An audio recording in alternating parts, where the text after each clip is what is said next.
The Harrington Grand Estate sat on 40 acres of manicured Connecticut landscape. The kind of property that didn't advertise itself because it didn't need to. Ivory stone pillars framed the entrance. Live string quartets played beneath pergolas draped in white wisteria. Bentleys and Escalades lined the stone-paved drive in patient rows, their chrome catching the late afternoon sun like an exhibit of controlled excess. Inside the grand hall, crystal chandeliers the size of small boats hung from vaulted ceilings, each one throwing 1,000 shards of warm gold light across the assembled faces of senators, venture capitalists, foreign dignitaries, and the kind of billionaires who wore quiet watches and said very little. The air smelled of gardenias and French champagne, and beneath it all, something sharper, the faint electrical charge of power collected in one room. Vanessa Carter stood at the center of it, and she was magnificent. At 34, she moved through wealth the way she'd once moved through ambition, with total fluency, as if she'd been born into it rather than clawed her way toward it over 15 years of pre-dawn meetings, canceled vacations, and decisions that would have broken most people before breakfast. She had built Meridian Analytics from a 3-person startup operating out of a subleased office in Newark into a $2 billion data firm that governments and Fortune 100 companies paid enormous retainers to keep on call. Forbes had profiled her twice. Her name appeared on advisory panels and keynote rosters. She collected accolades the way other women collected shoes. Today she wore a gown designed by a French house whose waiting list ran 2 years. Ivory silk that pooled at her feet and caught the chandelier light in a way that made her look assembled from the room itself. Her dark hair was swept up and pinned with a constellation of small diamonds. Her makeup was flawless. She had rehearsed this day in her mind since she was 19 years old. And every element, the floral arrangements imported from the Netherlands, the custom stationery, the 8-tier cake from the only patisserie in Manhattan she trusted, was exactly as she had designed it. Her fiancé, Bradford Ellison III, was everything a wedding of this scale required. Tall, broad-shouldered, carrying the easy confidence of third-generation money and a Yale education, he shook hands with the room's heavyweights and made each of them feel, briefly, like they were the most important person present. His father, Douglas Ellison, who controlled the largest private equity group in New England, had welcomed Vanessa into the family with a handshake that meant more than most people's signatures. His mother, Patricia, wore pearls that had belonged to 3 generations of Ellison women and had said, at their first dinner together, "Vanessa, you are exactly what this family has been waiting for." Vanessa had framed that sentence somewhere in the architecture of her ambition and carried it ever since. Her wedding coordinator, a brisk woman named Claudette who communicated largely through earpiece and clipboard, materialized at her elbow during the pre-ceremony reception. "Everything is on schedule. The senator from Connecticut just arrived. The ambassador is requesting a photo." And she hesitated in the almost imperceptible way that trained professionals hesitate when they're deciding how to deliver bad news. "Your father is here." Vanessa's expression didn't change. That was one of her skills, the absolute management of her face, in moments that wanted to crack it open. "Where is he?" "Near the east gate. He came alone. He's..." Another pause. "He's not dressed for the guest list." She already knew what that meant. She had sent her father an invitation because not sending one would have looked strange to the few people who knew she had a father at all. She had assumed, had hoped, that Richard Carter would understand, without being told directly, that the invitation was a formality. That this world was not his world, that his presence at this particular gathering, among these particular people, would create a problem she did not have the emotional bandwidth to manage on the most important day of her professional and personal life. He had not understood. "Keep him comfortable," Vanessa said, her voice carrying all the warmth of a legal brief. "Give him something to eat. Keep him away from the main hall and the terrace. Do not let him near the Ellisons." Claudette nodded precisely and disappeared. Outside the east gate, Richard Carter stood on the gravel path with his hands folded in front of him, holding a gift wrapped in blue paper and tied with a white ribbon his neighbor Margaret had helped him with, because his fingers weren't what they used to be. He was 61 years old. He was wearing the dark suit he'd bought 4 years ago for his neighbor's funeral, the only formal suit he owned, and it fit him the way borrowed clothing fits a man who spends his time in work shirts and jeans. His shoes were polished. He had polished them himself that morning, sitting at the kitchen table at 5:30, the way he used to shine his boots before inspection.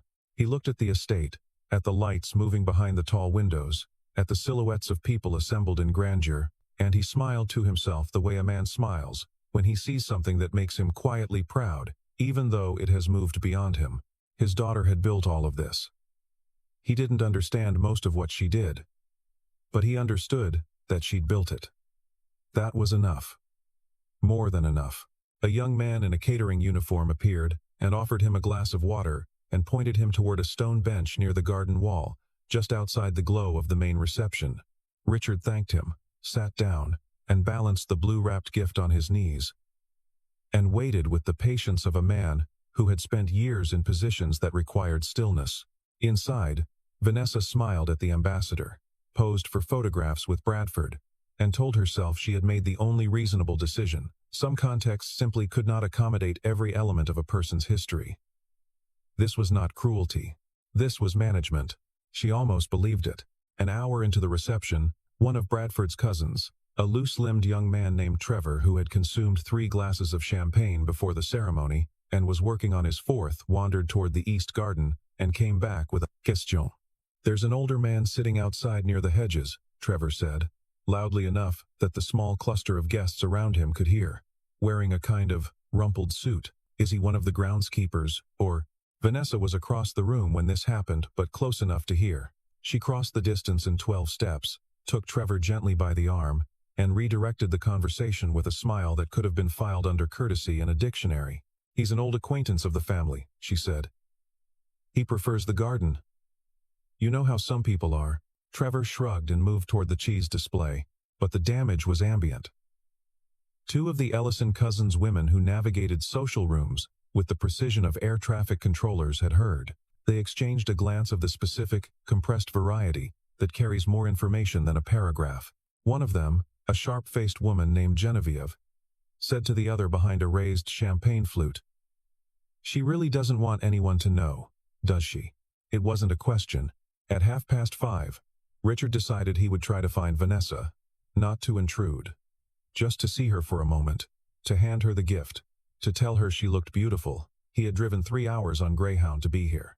He had asked his neighbor Margaret to write the card because his handwriting had gotten difficult. The gift inside the blue paper was a framed photograph, the 2 of them at Vanessa's college graduation, 18 years ago. Her in the purple regalia, and him in the same kind of slightly wrong suit, both of them laughing at something the photographer had said. He had kept that photograph on his mantelpiece for all 18 years. He thought she might want it now, starting a new chapter. He found a side door, and followed the sound of voices into the edge of the main hall's antechamber, where the light and warmth of the reception spilled outward. He stood there for a moment, framed in the doorway, looking in. He didn't see Vanessa see him. But she did. She appeared at his side within 30 seconds. She took him by the elbow and guided him, with the firm gentleness of someone managing a situation, back toward the door. "Dad." Her voice was low and horizontal. "You can't be in here." He looked at her, the gown, the diamonds, the composure. "I just wanted to say hello, sweetheart." "You look, not now." She released his elbow and glanced back into the room, checking. "I have 500 guests in there, including 2 sitting senators and the Ellison family. I need tonight to be—" She stopped, collected herself. "I can't have distractions right now." Richard looked at her for a long moment. His expression was not wounded in any sharp way. It was something quieter than that, and therefore harder to witness. "I'm not trying to distract you," he said. "I know. But I just wanted to see you, Dad."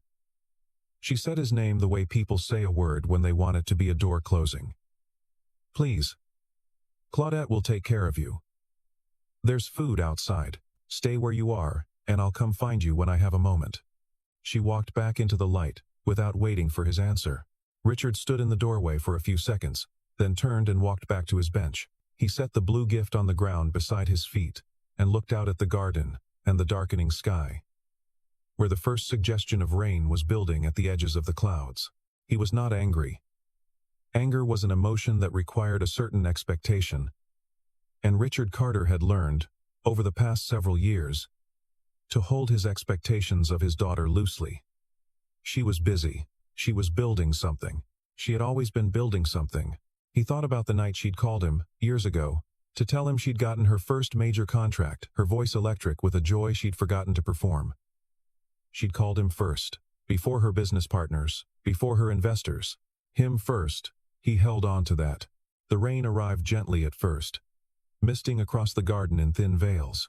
Richard did not move to find shelter. He just sat, in his borrowed ceremony suit, on a stone bench outside the wedding of his daughter, and let the rain come. There is a particular geometry to sacrifice. It is almost always invisible from the front. The person receiving it sees the effect the school uniform laid out, the rent paid, the meal on the table, but not the arithmetic behind it. All the invisible subtractions that made each thing possible. Richard Carter had been doing that arithmetic for 30 years. Eleanor, his wife, had died of ovarian cancer when Vanessa was 4. He remembered the morning with a clarity that had never softened. The hospital corridor, the attending physician's face, the way the fluorescent light seemed to harden into something structural. He'd driven home and sat in his car in the driveway for 45 minutes before going inside, where his daughter was asleep on the couch in the care of Eleanor's sister, one small arm thrown over a stuffed rabbit she'd named Professor. He'd had a career in the army then. He'd been 31. His commanding officer had told him with genuine conviction, a future that could go as far as he wanted to take it. What he'd had was a 4-year-old daughter who had just lost her mother, and he'd determined, with the same clarity that governed tactical decisions, that the two things could not coexist. A military career of the kind he'd been building required absence deployment, rotation, the sustained surrendering of home to mission. His daughter needed the one thing that couldn't be delegated or scheduled: presence. He'd submitted his separation papers 3 months after Eleanor died. His commanding officer, a man named General Marcus Webb, had tried to talk him out of it. Had told him there were options, support structures, ways to make it work. Richard had listened carefully and then declined. With a respect that was not dismissal, he simply understood, with terrible precision, what mattered most. He'd come home to New Jersey and taken a job at a machine shop, then a second job on weekends doing property maintenance, then a third. Briefly, driving a delivery van until his knee, the one that had been rebuilt after a mission he never described in detail, began to deteriorate again. He'd cooked dinner every night that he was physically able. He'd attended every school event. He'd read aloud every night from whatever book Vanessa was working through, sitting on the edge of her bed in his work clothes, his voice adapting its register to the story's demands, making wolves sound afraid and princesses sound brave. He had sold his father's watch, the only valuable object he'd inherited, to cover the deposit on Vanessa's freshman dormitory. He had applied, through a veterans network he'd never mentioned to Vanessa, for a supplemental scholarship that had helped cover her junior year. He'd asked the man who processed the application to keep it confidential, and apparently the man had honored that, because Vanessa had graduated believing she'd won the scholarship purely on merit. Richard had never corrected that belief. Her confidence in herself was too important to complicate. The machine shop had closed when Vanessa was in her senior year of college. He'd found warehouse work. Then, when his knee became non-negotiable about its limitations, desk work, data entry for a logistics company, night shifts, the kind of employment that exists at the edge of the visible economy. He hadn't told Vanessa about the knee surgeries. Each time there'd been a procedure, he'd timed it during a week. She was especially busy, so the gaps in communication seemed natural. He had watched her build Meridian Analytics from a distance, through quarterly phone calls and occasional dinners that had grown, over the years, both shorter and less frequent. He'd watched her change. He'd understood it intellectually, the pressures of a world he had no direct access to, the social calibrations required to move at her level, the way identity reshapes itself around the rooms it most wants to belong to. He'd understood it the way a man can understand something that hurts him anyway. He'd never told her any of this, not because he wanted credit. He'd made his choices freely, and he'd made them with his eyes open, but because he'd believed, and continued to believe, that love was not a ledger. That recording what you'd given was a way of making a gift into a debt. So he'd said nothing, and watched, and kept the graduation photograph on his mantelpiece, and waited for the version of his daughter, who called him first, to come back around. The rain was falling steadily now, tapping against his suit jacket, darkening the shoulders. He looked at the blue-wrapped gift on the ground, and thought about the photograph inside it, thought about her face in it, the pure, unguarded laughter, The purple regalia. The way she'd grabbed his arm and squeezed it without thinking. He thought about the distance between that moment and this one, and he decided, with the practiced equanimity of a man who had absorbed a great deal of loss, that he would leave the gift at the door and find his way back to the bus station. He reached for the package. That was the moment the sirens began. 20 minutes before Richard reached for his package, Vanessa had taken the microphone. The main hall had settled into that particular attention that descends when a room full of important people has decided to listen. Bradford stood beside her, his hand at her back. The chandeliers blazed. 500 faces turned upward. Vanessa spoke the way she did everything, with precision and control. Each sentence placed like a building block in an architecture she had designed in advance. She thanked the venue, the vendors, the wedding party. She thanked her investors, her mentors, her board members, several of whom were seated in the front rows. She thanked the Ellison family, Douglas and Patricia, who had welcomed her into their home and their legacy, and her voice carried a warmth in that passage that was genuine, because she had earned her place beside these people, and she was grateful for what that meant. She thanked Bradford, and that was the one moment she allowed something unscripted to surface, a brief unsteadiness in her composure that read, "To everyone watching, as love." Somewhere in the prepared text, there was a space she had left deliberately empty. A man near the back, silver-haired, the type who asked inconvenient questions at board meetings, raised his voice during the first pause. "What about family? Any family you'd like to recognize?" The room waited. Vanessa's smile did not flicker. "My foundation has been my work, and the people in it," she said.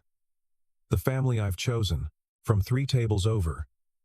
Genevieve leaned toward her companion and said, very quietly, "She has a father outside in the rain." Her companion said nothing.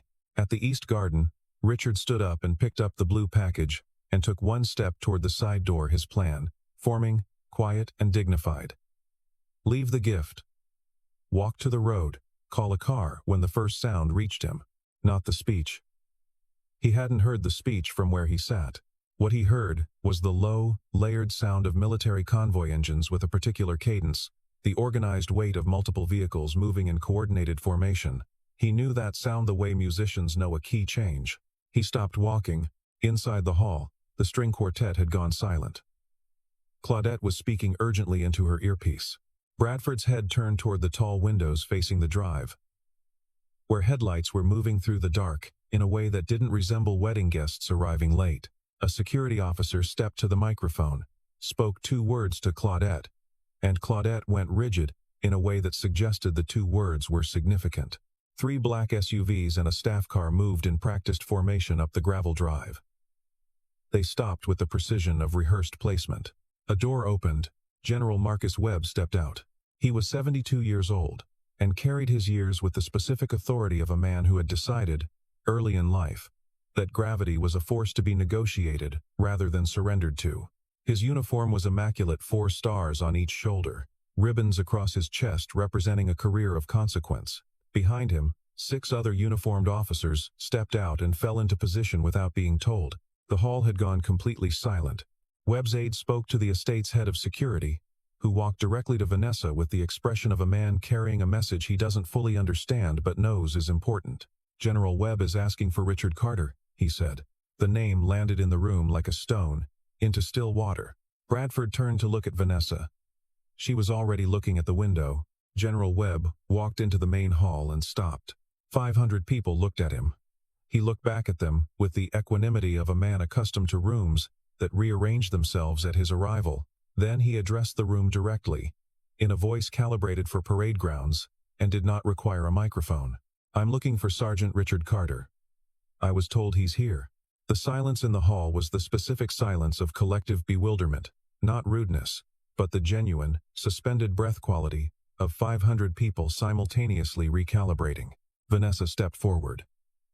Her face was a controlled surface, but beneath it, something was shifting, the first tremor in architecture that has been carrying too much load. "General Webb," she said, and her voice was steady. "I'm Vanessa Carter, Richard's daughter." Webb looked at her with the careful, unhurried attention of a man who sees people clearly. "Then you know where he is.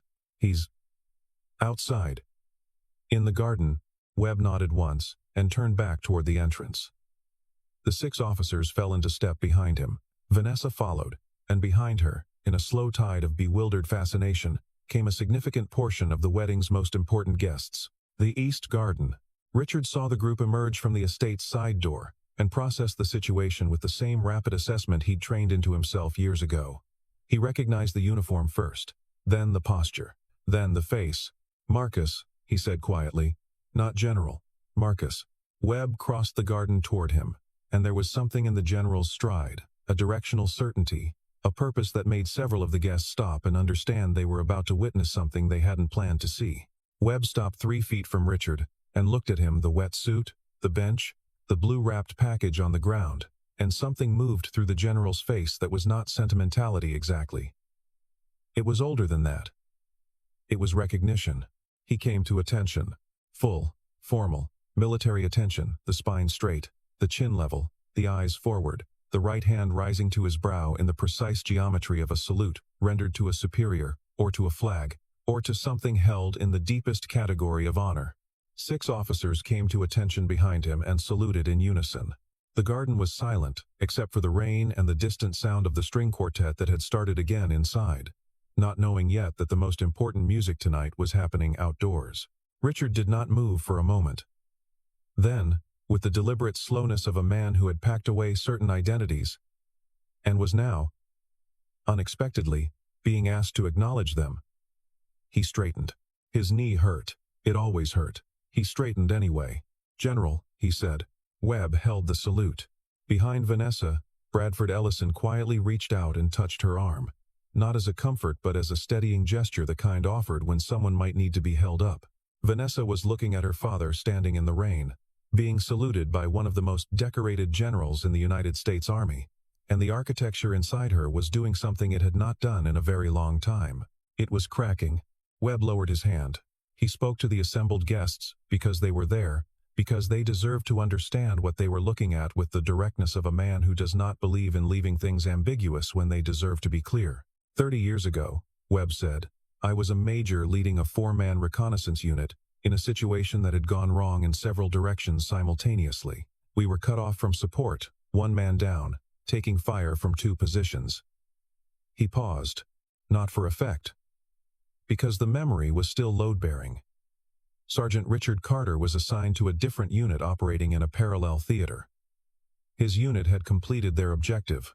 By every standard of protocol and self-preservation, his job was done. He looked at Richard. He heard our radio contact cut out. He came back. The rain had paused one of those brief discontinuities in a storm, as if the weather had decided to listen. He came back, and he extracted 3 of my men from a position that no one with a working instinct for self-preservation should have entered. He took fire. He kept moving.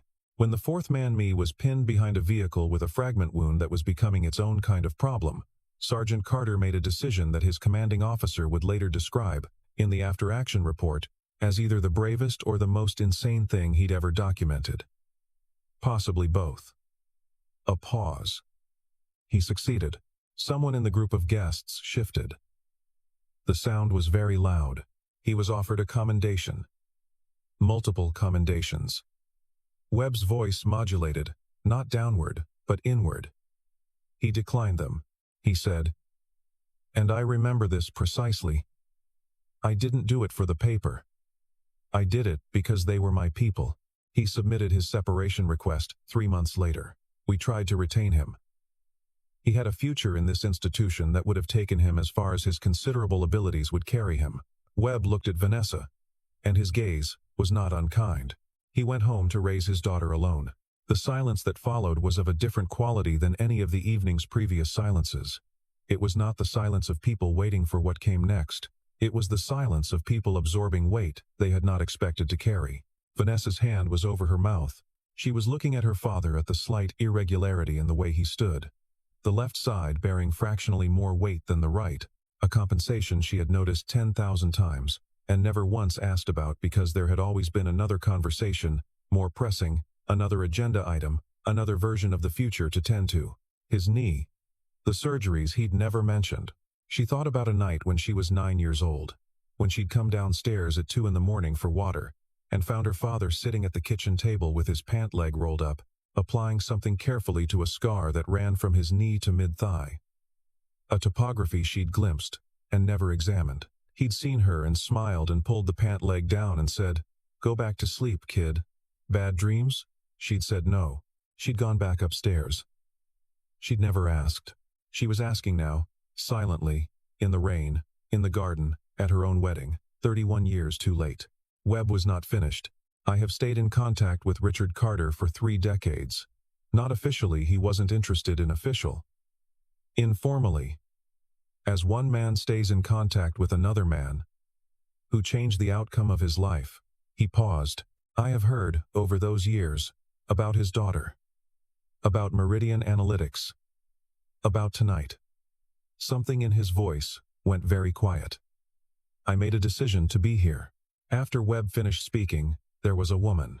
Her name was Dolores Hatch, and she was 70. Richard's neighbor from the years in Trenton, a small woman with white hair, and the kind of moral directness that people either find bracing or exhausting. She had not been invited to the wedding. She had come with Webb's convoy because Webb had tracked her down, because she had kept certain letters. She stood forward, holding a folder, and she looked at Vanessa with the expression of a woman who has decided that now is the right time for truth. "I've known your father for 22 years, she said. "I want you to know a few things." She opened the folder. Inside were documents. Pay stubs from a logistics company, going back to 2008 night shift. Minimum wage. Adjacent, 40 hours a week. A receipt from a pawn shop for a Breitling watch sold in 2011. A letter from a Veterans Financial Assistance Program, countersigned by Richard, confirming a supplemental scholarship disbursement to the registrar of Vanessa's university, dated the fall of her junior year. "He asked the program coordinator to keep it quiet," Dolores said. "Didn't want you to feel like the scholarship wasn't yours." The last document in the folder was a letter. Not official. Handwritten. On lined paper, dated 3 years ago. Richard had written it to Dolores during a period when his knee had required a second surgery, and he'd needed someone to check his mail. It wasn't addressed to anyone. It was just what people write when they need to put something outside themselves. Dolores read one passage aloud. She'd asked Richard, outside, before the general had entered the hall, and he'd said, with characteristic quietness, "If you think it matters," she read, "I don't tell Vanessa about the hard parts because she worries, and worrying takes up space that she needs for building. I would rather she build. That's what I came home from the army for, to make room for her to build. I'm proud of every single thing she's done. I just miss my kids sometimes." Dolores closed the folder. Vanessa had stopped managing her face entirely. She was standing in a garden, in a dress that had cost more than a year of her father's wages, at a wedding attended by senators and billionaires. And she was feeling the specific, structural grief of a person who has discovered, all at once, the full dimensions of what they failed to see. Bradford put his arm around her. She stepped away from it. She needed to feel this, without being cushioned. The scholarship. She had been proud of that scholarship, told the story of winning it at dinners, in interviews, in the architecture of her own mythology. "I earned my own way." The pride she'd built on that fact now revealed itself to have been built on something more complicated. Not false, she had worked, genuinely, furiously, but not the whole story either. Her father had been part of the story. Her father had always been part of the story. And she had systematically edited him out, until tonight, when the story had declined to be edited. She looked at the blue package on the ground near the bench. She walked to it and picked it up, and for a moment, she just stood there holding it. "Can I open it?" she asked. And her voice was not the voice she had used all evening. It was the voice of someone younger and less certain. Richard, who had stood through this entire passage with his arms at his sides, and his expression the dignified unreadability of a man who has not given himself permission to want things he doesn't expect to receive, nodded. She tore the paper.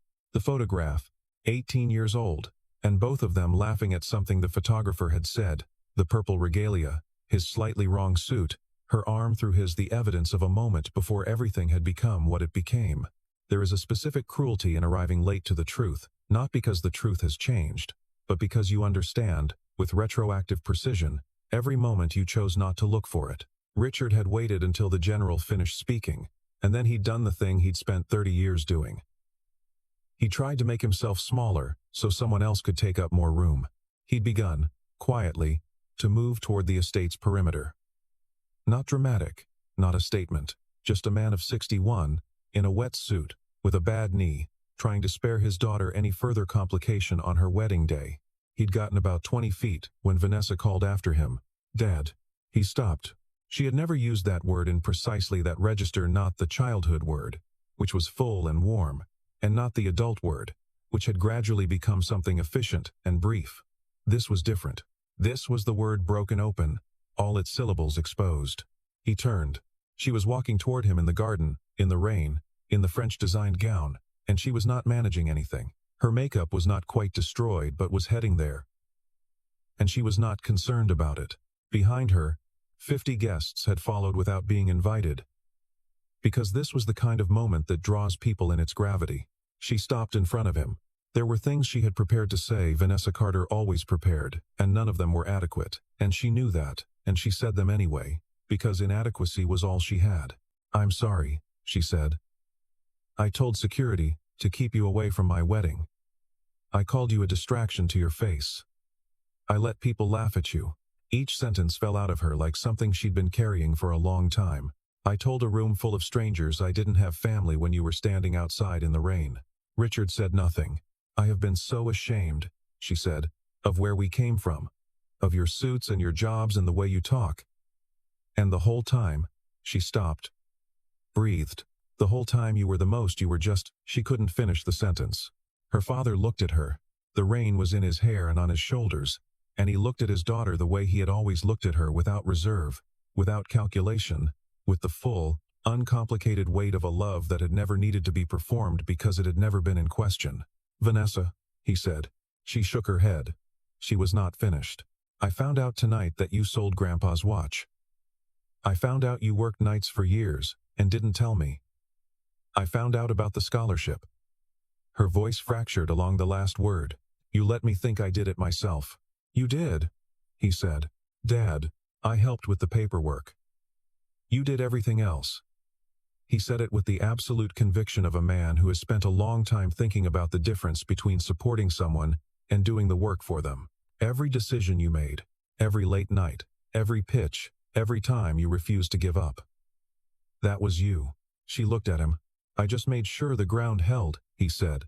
She crossed the remaining distance between them and put her arms around him. And it was the embrace of someone who has traveled a very long way and arrived at last at the right place. He held her, his daughter, in her extraordinary dress, in the rain, at her wedding, and the ground held, as it always had. Behind them, no one spoke. General Webb, standing with his officers on the stone path, had the expression of a man watching the conclusion of a long story, and he was correct. Webb spoke one word to his aide, and the aide crossed to the 6 officers and spoke to them quietly. They straightened, aligned, came to attention as a unit. Webb turned to face Richard and raised his hand for the second time that evening. The salute held. The 6 officers saluted in unison. From somewhere inside the estate, 3 of the military guests who had been attending the wedding as civilian invitees had emerged in the last few minutes and were now standing at the garden's edge in their evening clothes, but straight-backed at something that couldn't quite be called military attention, but was close enough that its meaning was clear.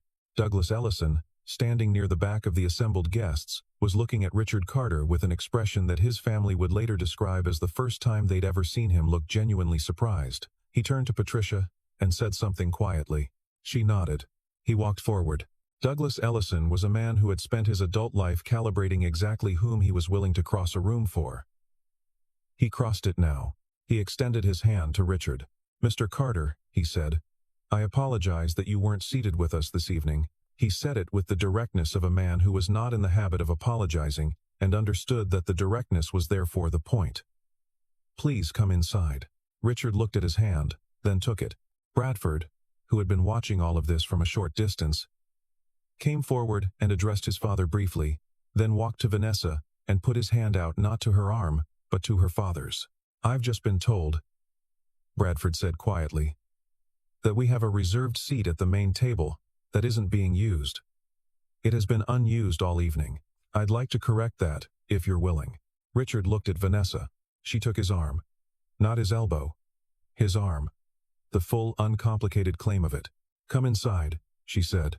They walked in together through the side door, across the marble floor of the antechamber, through the tall double doors into the main hall, where the chandeliers blazed, and the guests had returned to their seats, and the quiet had the specific texture of a room that has agreed to receive something. Vanessa led her father to the table at the center of the room, where the place card that had sat blank all evening was beside hers, and she pulled out the chair, and her father sat down, and there was a silence, not stunned, not waiting, but full.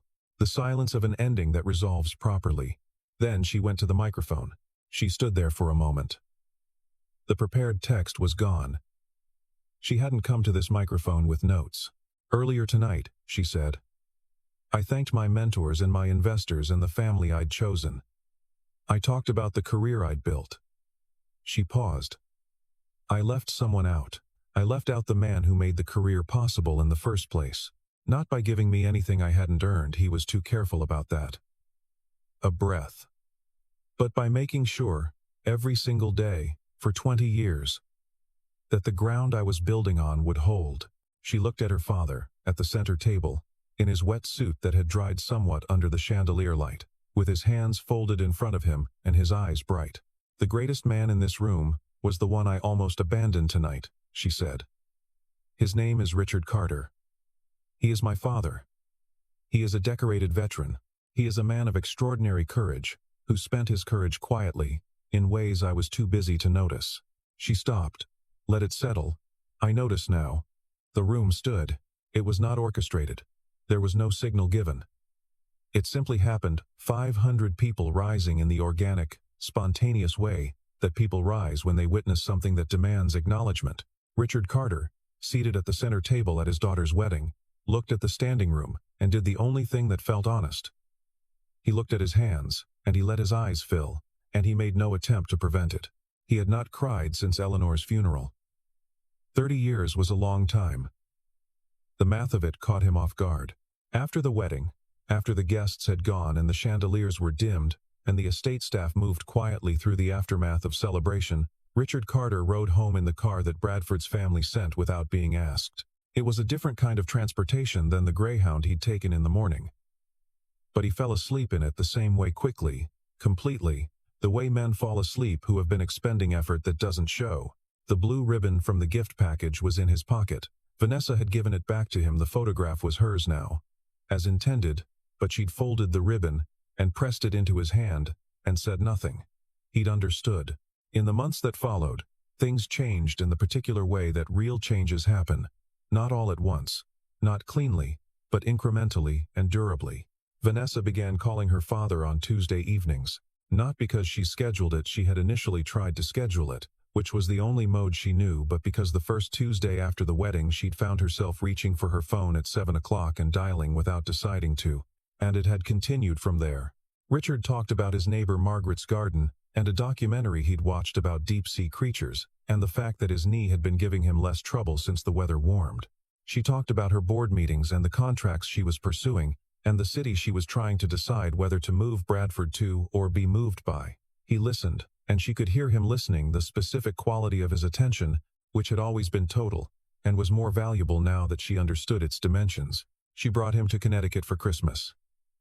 Not to a separate wing, not managed at a careful distance. To the dining room.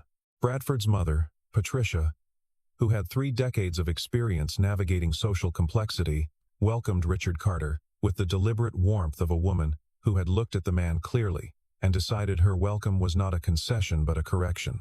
She seated him next to the senator, who turned out to share with Richard a particular interest in mid-century American military history, and they talked for 2 hours, and neither of them ran out of things to say. In the spring, Vanessa established the Carter Foundation, named over Richard's mild objections.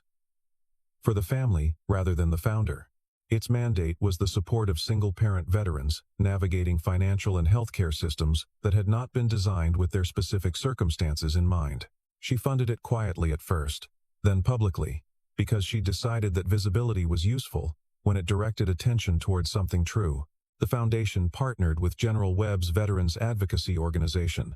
They held their first event in Newark, 3 blocks from where Meridian Analytics had rented its first subleased office, and Richard sat in the front row and applauded with the energy of a man who has been waiting a long time for something to be said aloud. He did not move in with them. He kept his apartment in Trenton, near Margaret and the neighborhood he'd lived in for 20 years. But he visited more. He had a key to Vanessa's apartment in the city. He used it occasionally, arriving unannounced, which she had once forbidden, and now allowed, and she'd come home to find him in her kitchen, having located ingredients she hadn't known she owned, making something that smelled like the dinners he'd cooked when she was 7 years old. She would set her bag down and sit at the kitchen counter without being invited, and watch him move around her kitchen with the calm competence of a man entirely comfortable in the activity he's engaged in. She put his photograph in her office, not the graduation photograph that was on the bookshelf in the bedroom now, where she saw it every morning. In the office, on the wall behind her desk where visitors could see it, she hung a photograph of Richard, in his army uniform, 26 years old. Pre-Eleanor, pre-separation, the specific posture and expression of a man, in the fullness of what he'd chosen and was choosing. He'd sent it to her when she asked. He'd written on the back, in his difficult handwriting, "You didn't ask for this. I was younger." She'd framed it anyway. Once, during a meeting with her executive team, 12 people around a long table. All of them high-achieving, all of them accustomed to Vanessa Carter's particular quality of leadership. One of the newer directors, a woman named Andrea Sims, who had joined from a competitor and was still calibrating the room, looked at the photograph behind Vanessa's desk and asked about it. Not impolitely. Genuinely curious. She'd heard versions of the wedding story, which had circulated in a certain professional community the way unusual stories do, gaining texture and losing precision at each step. "Is that your father?" Andrea asked. "Yes," Vanessa said. "He was in the military?" "He was." Vanessa turned to look at the photograph, the young man, the uniform, the expression. "He gave it up to raise me. He never told me, until I found out by accident. He worked night shifts for years. He sold his father's watch to pay for my housing deposit. He applied for a veteran scholarship on my behalf and asked the program to keep it quiet so I'd think I'd won it myself." She turned back to the meeting. "He didn't want me to feel like the success wasn't mine." The table was quiet. "Every number on this board," Vanessa said, with the particular flatness of someone stating a fact they've processed completely, "started with him." She picked up her pen. "Now, where were we?" On a Thursday evening in late autumn. Richard Carter arrived at Vanessa's apartment with a casserole and a library book about the deep-sea creatures he'd mentioned wanting to read more about. He had his key. He let himself in. The apartment was empty. She was running late, which she texted him from the car. He set the casserole in the oven at low heat and sat down at the kitchen counter with the library book and read for 40 minutes. When Vanessa came home, she found him there. And she dropped her bag and sat beside him, not at the counter but close enough that their shoulders touched. And she said nothing because nothing needed to be said, and he continued reading, occasionally telling her something interesting about the creatures in the deeper water that no light reaches. And she listened, and outside the city made its sounds. And the apartment was warm, she thought, not for the first time but with a clarity that had not diminished. This was where the success had always been. Not in the numbers on the board, or the names on the donor lists, or the handshake from Douglas Ellison or the article in Forbes. Here, at this counter, with this man who had sold his watch and worked the night shift, and made sure the ground held, and never once, not once, asked her to thank him for it. He had asked only for his daughter. He had her now. Fully and without condition. The way he had always had her, even when she had not known how to have him back. The casserole was ready. She got up and took it out of the oven, and her father set his book face down on the counter to hold his page, and they sat together at the table in the kitchen of the apartment she had built her success large enough to afford, and they ate dinner. No distance between them, no weight of what hadn't been said, only this. A father and his daughter at a table. The simple gravity of belonging to each other. The long overdue arrival at the place they should have been all along. The greatest gift I ever had didn't come with a certificate or a title. It came home from work every night with tired hands and made sure I had everything I needed to become someone who forgot, for a while, where she came from. I remember now. I won't forget again. Vanessa Carter. Carter Foundation Inaugural Address. Spring 2026.